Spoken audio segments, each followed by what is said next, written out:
श्री शिवाय नमस्तुभ्यम। हर हर महादेव। दोस्तों, आप सभी लोग जानते हैं कि 17 सितंबर से पितृपक्ष यहां पर शुरू हो रहे हैं, जो कि 2 अक्टूबर तक चलने वाले हैं। और दोस्तों, ये पितृपक्ष पूरे 16 दिनों के होते हैं। ये 16 दिन वो दिन होते हैं जिन 16 दिनों में आप अपने पितरों के लिए कुछ कार्य करते हो, अपने पितृ को जो है प्रसन्न करते हो। क्योंकि दोस्तों, आपके जीवन में बहुत सारी परेशानियां होती है और कभी कभी वो परेशानी आपके पितृ की वजह से होती है, जिसे हम लोग पितृदोष कहते हैं। इस वीडियो में हम आपको बताएंगे कि आप लोगों कैसे पता लगेगा कि आप लोगों को पितृदोष है।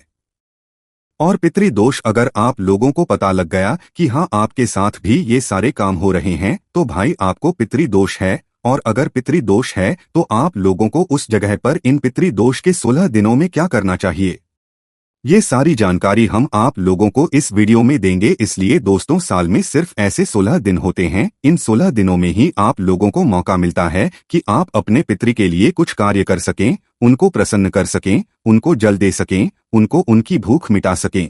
और भी बहुत कार्य है जिनसे जो है आपके पितृ आपसे प्रसन्न हो जाते हैं। इस पितृपक्ष के 16 दिनों में है ना। तो सबसे पहले चीज दोस्तों, आप लोग ये समझ लीजिए कि पितृपक्ष के जो 16 दिन होते हैं, इनमें हम अपने पितरों का तर्पण करते हैं, ठीक है, उनको श्रद्धांजलि देते हैं, उनका पिंडदान करते हैं। और भी बहुत सारी विशेष पूजन होती है जो कि हम लोग जो है इस पितृपक्ष में करते हैं। इसके अलावा दोस्तों, इस पितृपक्ष के 16 दिनों में हम कोई शुभ या मांगलिक कार्य नहीं करते हैं। इस बात का भी आप लोगों को ध्यान रखना है। उसके बाद में इस पितृपक्ष के 16 दिनों में चीजों का बहुत महत्व होता है। सबसे पहली चीज है गौ माता, दूसरी चीज है दोस्तों कुत्ता, और तीसरी चीज है कौआ। इन तीनों को जो है भोजन देने का इस पितृपक्ष में बहुत ही विशेष महत्व बताया जाता है। जो 16 दिन पितृपक्ष के होते हैं, इनमें इन्हीं तीनों को भोजन दिया जाता है, ठीक है। क्योंकि दोस्तों, इन पितृपक्ष के 16 दिनों में जब आप गौ माता को भोजन देते हो, कुत्ते को भोजन देते हो और कौवे को भोजन देते हो, तो ये पूरा भोजन आपके पितृ को जाता है, आपके पितृ को लगता है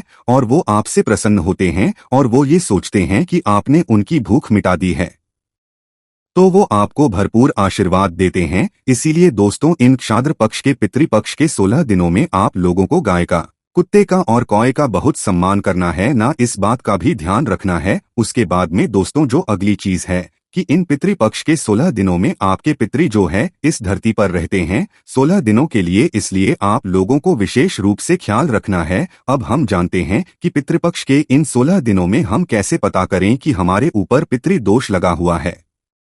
आप लोग ध्यान से सुनिएगा। ये वीडियो लिए है जिनके घर परिवार में बहुत दुख परेशानी है, उन लोगों ने उपाय करके देख लिए, व्रत करके देख लिए, दुख और परेशानी नहीं जा रही है। तो सबसे पहले हम आपको बताते हैं कि पितृदोष के लक्षण क्या है। पितृदोष अगर हमारे ऊपर है, हमारे घर परिवार पर है, तो हमें कैसे पता लगेगा। सबसे पहले चीज दोस्तों, हम लोग ये जानते हैं कि पितृपक्ष में अगर आपको पितृदोष लगा हुआ है, तो जरूरी नहीं है कि पितृपक्ष में ही ये लक्षण आपको देखने को मिलेंगे। ये लक्षण आपको पूरे साल में से कभी भी देखने के लिए मिल सकते हैं। जैसे कि दोस्तों, सबसे पहली चीज, अगर आपकी भूखे हैं या आपसे प्रसन्न नहीं हैं, तो आपको ऐसा होगा कि आप जैसे रात्रि में सो रहे हैं, है ना, और रात्रि में आपकी एक बार नींद लग गई और नींद लगने के बाद आपकी नींद दोबारा से रात को 1-2 बजे या 3 बजे या 4 बजे खुली, ठीक है, 3 बजे तक खुल गई है और फिर आपकी नींद जो है आधे 1 घंटे बाद लग रही है ना। और जब आपकी नींद खुली हो तो भाई, नींद खुलने के बाद आपको एकदम से प्यास लगी हो और आपने पानी पिया, है ना, या तो नींद खुलने के बाद आपको एकदम से भूख लग रही है, ऐसा लग रहा है कि यार कुछ खाने का मन कर रहा है, तो भाई अगर के साथ ऐसा हो रहा है तो आप समझ जाओ कि आपके ऊपर पितृदोष लगा हुआ है। पितृदोष कहने का मतलब सीधा सा ये है कि आपके पितरों के लिए आपने कुछ नहीं किया और वो आपसे प्रसन्न नहीं है, इसलिए आपके ऊपर पितृदोष लग गया, ठीक है। तो भाई क्या है, अगर आप लोग रात्रि में एक बार सो जाते हो और सोने के बाद आपको जैसे कि आप एक बार सो गए, गहरी नींद लग गई और गहरी नींद लगने के बाद आपकी वापस से नींद खुल गई, नींद खुलने के बाद आधे 1 घंटे बाद वापस से आपकी नींद लगती हो, तो आपको पितृदोष है। और नींद खुलने के बाद अगर आपको प्यास रही है, बहुत तेज प्यास लग रही है और आप अपने मन से पानी पी रहे हो, तो दिक्कत नहीं है। पर अगर आपको प्यास लग रही है तो पितृदोष है। अगर आपको उठने के बाद भूख लग रही है, भूख नहीं एक तरीके से कुछ खाने का मन कर रहा है, तो आपके ऊपर पितृदोष है। मतलब आपके पितृ भूखे हैं, पानी की प्यास लग रही है तो आपके पितृ प्यासे हैं। ठीक है, ये सारे संकेत वो होते हैं जो कि आप लोगों को पितृदोष के जो है लक्षण दिखाते हैं। इस बात का अब आप लोगों को ध्यान रखना है। अब हम इसका आपको तरीका भी बताएंगे कि ये कैसे दूर होगा। उसके बाद में दोस्तों एक और ऐसा लक्षण है जो कि आप लोगों को जरूर देखना चाहिए। जैसे पितृपक्ष है, श्राद्ध पक्ष है, ठीक है, तो जरूरी नहीं है। ये जो लक्षण है ये आपको 16 दिनों में देखने को मिलेंगे, ये पूरे साल भर आपको देखने को मिलते हैं। ये लक्षण है ना, अगर पितृदोष है तो पूरे साल के किसी भी महीने में किसी भी दिन जो है आप लोगों को ये लक्षण देखने के लिए मिल सकते हैं। अब दूसरी जो चीज है वो ये है, जैसे कि आप लोगों के घर में कभी कोई शुभ कार्य नहीं होता है। शुभ कार्य कहने का मतलब है कि आपने सोचा हुआ है कि हम ये नई चीज लाएंगे अपने घर पर इस त्योहार पर वो नहीं आ पाती। आपने सोचा है कि इस दिन ये शुभ कार्य करेंगे, पर वो शुभ कार्य हो ही नहीं है। उसके बाद में अगर आपके घर में कोई कमाने वाला है और वो उदाहरण के लिए 10 रुपए कमा रहा है पर खर्च 100 रुपए हो रहा है, और अगर वो 100 रुपए भी कमा रहा है तो भाई 100 रुपए के 100 रुपए कहाँ जा रहे हैं पता ही नहीं चल रहा है। मतलब घर में पैसा बच ही नहीं रहा है। ये भी पितृदोष के लक्षण है। मतलब कि आप समझ जाना कि आपके ऊपर पितृदोष लगा हुआ है। ठीक है, तो ये सारी चीजें जो है आप लोगों को पितृदोष के बारे में दर्शाती है। उसके बाद में दोस्तों घर में एक छोटी से छोटी चीज पर भी विवाद हो जाता है। बड़ा लड़ाई झगड़ा जो है बड़ा ही लड़ाई झगड़े का रूप ले लेता है। छोटे से छोटे चीज पर जो है बहुत बड़ा विवाद हो जाता है, क्लेश मचा रहता है घर में। तो आप समझ जाओ आपके पूर्वज आपसे खुश नहीं हैं, क्योंकि आपने उनके लिए कुछ नहीं किया। तो पितृपक्ष के 16 दिनों में आपको उनके लिए बहुत कुछ करना है, जिससे कि आपके घर में ये दुख और परेशानी जो है वो दूर हो जाएगी। सारी दुख और परेशानी आपकी दूर हो जाएगी अगर आपके पितृ आपसे प्रसन्न हो जाएंगे। ठीक है, ओके। और वो आपको इतना आशीर्वाद देंगे कि आपने जिसकी कभी कल्पना भी नहीं करी होगी वो चीज भी आपके पास यहाँ पर आ जाएगी। उसके बाद में दोस्तों श्राद्ध पक्ष पितृपक्ष में किया करो कि जमीन पर बैठकर भोजन किया करो, और श्राद्ध पक्ष में अगर आप ब्राह्मण जनों को भी भोजन कराते हो तो उन्हें जमीन पर बैठाकर ही भोजन कराना चाहिए। श्राद्ध पक्ष पितृपक्ष में जमीन पर बैठकर भोजन करेंगे तो आपके पितृ आपसे प्रसन्न होंगे, इसलिए इस बात का भी आप लोगों को ध्यान रखना है। तो चलो अब हम उस चीज के बारे में बात करते हैं कि अगर आपको पितृ दोष है, वो जो है रात्रि में एकदम से नींद खुलती है या प्यास लगती है या भूख लगती है, तो उसके लिए आप लोगों को इन पितृपक्ष के 16 दिनों में क्या उपाय करना है। देखो उपाय एक बार ही करना है, 16 दिनों में भी एक दिन कर सकते हो। हम आपको उपाय कुछ समय पहले ही बता रहे हैं, लक्षण भी कुछ समय पहले ही बता रहे हैं, ताकि आप लोगों को सारी जानकारी पहले ही हो सके। तो भाई अगर आपके साथ भी रात्रि में एकदम से नींद खुल जाती है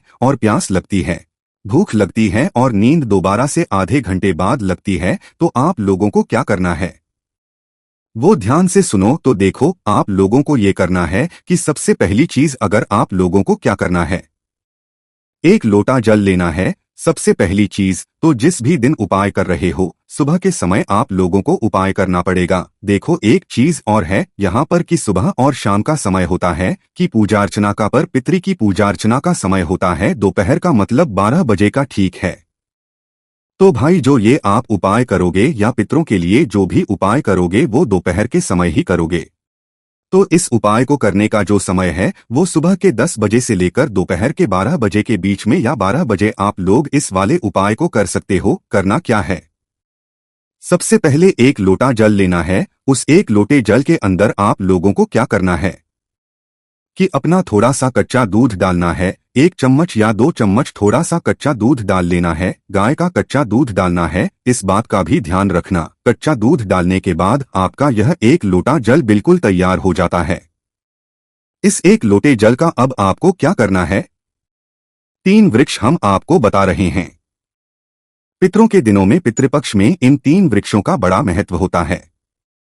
जिसमें सबसे पहला वृक्ष है पीपल का वृक्ष, दूसरा वृक्ष है पटवृक्ष, तीसरा वृक्ष है बेलपत्री का वृक्ष। तो इन तीनों पेड़ों में से कोई भी एक पेड़ अगर आपके घर के आसपास है तो उस पेड़ के नीचे जाना है और वो पेड़ बड़ा होना चाहिए। उस पेड़ के नीचे जाकर आप लोगों को इस जल का जो है मतलब वह जल जो है वह इस पेड़ के नीचे चढ़ाना है। पीपल का या वटवृक्ष का ले लो या बेलपत्री का ले लो, किसी भी एक वृक्ष के नीचे जाकर आपको एक लोटा जल भरकर उसमें थोड़ा सा कच्चा दूध डालकर इस जल को उस वृक्ष के नीचे जाकर चढ़ाकर आना है। दोपहर के मतलब 12 बजे से पहले मतलब सुबह के 10 बजे से लेकर 12 बजे के बीच में कभी भी। इससे आपके पितृ आपसे प्रसन्न होंगे और आपको जो अगर रात में प्यास लगती होगी, भूख लगती होगी, तो वो जो चीजें होंगी आपके साथ वो होना बंद हो जाएगी, क्योंकि आपके पितरों की प्यास बुझ जाएगी, आपके पितरों की भूख मिट जाएगी। पर करना कब है? पितृपक्ष के दिनों में ही करना है। उसके बाद में चीज है कि आपके घर में शुभ कार्य नहीं होते हैं। 1 रुपए कमाओ 10 रुपए खर्च होते हैं, 10 रुपए कमाओ 100 रुपए खर्च होते हैं। तो जितना कमाओ पूरा खर्च हो जाता है, पता ही नहीं चलता पैसा कहाँ जाता है। घर में विवाद बहुत होता है, प्रेम नहीं है, क्लेश बहुत मचा हुआ है, तो आपके पूर्वज आपसे खुश नहीं हैं। तो उस जगह पर क्या करना है वो सुनो। तो देखो, उस जगह पर आप लोगों को ये करना है कि पितृदोष के लिए मतलब आप समझ जाओ कि ऐसे कार्य आपके साथ हो रहे हैं तो आपके ऊपर पितृदोष लगा हुआ है। तो इस जगह पर आप लोगों को मात्र ये करना है कि पितृपक्ष के पूरे 16 दिनों में ये वाला उपाय करना है, रोज सुबह सुबह। और हमने जो आपको पहला उपाय बताया है वो भी आप लोग पूरे 16 दिन भी कर सकते हो और एक दिन भी कर सकते हो। आपके पास अगर समय है तो पूरे 16 दिन जो है इस उपाय को करना है, ठीक है। तो इस उपाय में क्या करना है, आप लोगों को सबसे पहले 1 लोटा जल भरना है ना। पितृपक्ष के 16 दिनों में किए जाने वाला ये वाला उपाय हम आपको बता रहे हैं, है ना। तो 1 लोटा जल भरना है। 1 लोटा जल भरने के बाद उसके अंदर 2 बूंद गंगाजल की डालना है, मतलब थोड़ा सा गंगा जल डालना है ना। तो 2 बूंद गंगाजल की डालकर या थोड़ा सा गंगा जल डालकर आपको इस जल को तैयार कर लेना है। इस जल को तैयार करने के बाद पितृपक्ष के 16 दिनों में हर दिन सुबह सुबह आप 10 से 12 बजे के बीच में या थोड़ा पहले भी जागो, कोई दिक्कत वाली बात नहीं है। तो इस जल को लेकर आपको शिवलिंग पर चढ़ाना है। जिस तरीके से हम भगवान शिवजी के मंदिर में सावन के महीने में जाकर जल चढ़ाते हैं, उसी तरीके से इस पितृपक्ष के सूर्य दिनों में अगर हम अपने पितरों के लिए भगवान शिवजी पर जल चढ़ाते हैं तो भी भगवान शिव जी अपने पितृ को आशीर्वाद देते हैं। और पितृ क्या करते हैं कि हमें आशीर्वाद देते हैं कि हम उनके लिए शिव जी पर जल चढ़ा रहे हैं, तो शिवजी उनको आशीर्वाद दे रहे हैं, तो हमारे पितृ हमको आशीर्वाद देते हैं। इस वजह से जो है पितृपक्ष के सूर्य दिनों में आप लोगों को 1 लोटा जल के अंदर गंगाजल की डालकर जो है इसे शिवजी की शिवलिंग पर जाकर चढ़ाना चाहिए। इससे आपके पितृ प्रसन्न होते हैं और घर में शुभ कार्य नहीं हो रहा होता वो होना शुरू हो जाता है।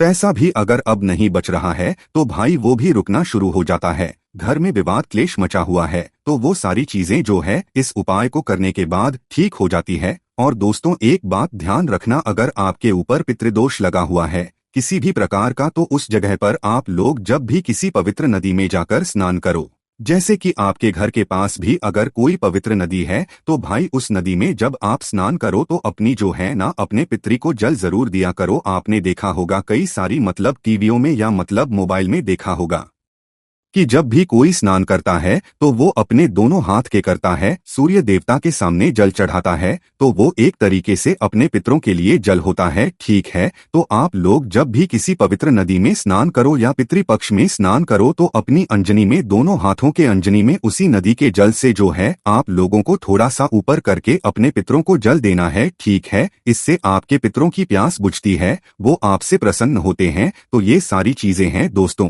जो कि आपको पितृपक्ष में ध्यान रखना है। और हमने आपको बहुत सारी चीजें अभी पितृपक्ष के बारे में बतानी है जो कि आप लोगों को जानना बहुत ही ज्यादा जरूरी है, इसलिए चैनल से जुड़ जाइए। जो हम आपको बातें बताते हैं वो बातें बताते हैं जो कि पंडित जी ने अपनी कथाओं में बताई हुई होती है। पंडित जी की कथाओं के अलावा हम कोई और बातें आपको अलग से नहीं बताते हैं। इस चीज का आप लोगों को ध्यान रखना है।